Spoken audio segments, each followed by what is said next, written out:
What's going on, guys? Back with some more training. In this session, we shoot some AR-15 and some Canik. The ammo used is Ammo Inc. 5.56 and 193 55 grain, which shoots really well out of my platform, and I also got it at about $7 a box, which isn't too egregious price-wise.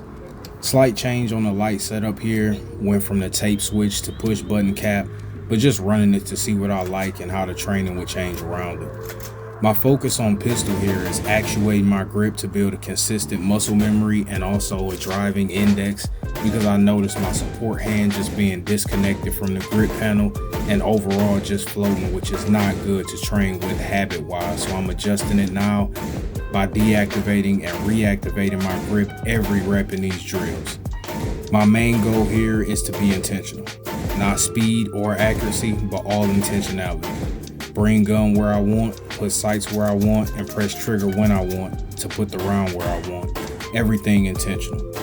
Speed will follow, and if technique is consistent along with fundamentals, accuracy will ultimately follow.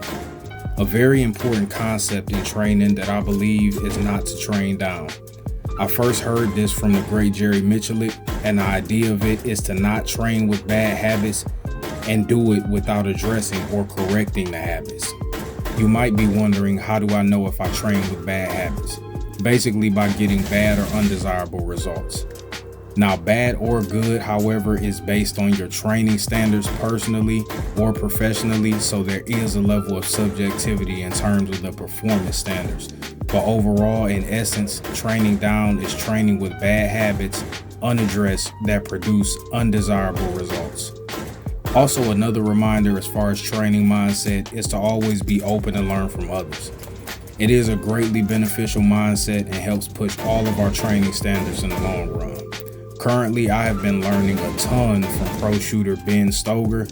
His commentary is always top-notch, straight to the point, and explorative of many different concepts critical to performance in shooting. Check him out for sure. You will learn at least one thing, I absolutely promise. Moving on, some focus points for improvement personally are consistent technique and pace, and also drilling down the fundamentals. I need to really drill them home to get intentional results and a good control on my pace dial, and crank that up as I remain subconscious about the fundamentals. Pretty targets don't really matter to me. I prefer to push for error and to troubleshoot for solutions. Just a quick update, I will be having more videos coming very soon. I thank you guys for watching. I really appreciate any and all support. Stay safe, stay responsible, and train hard.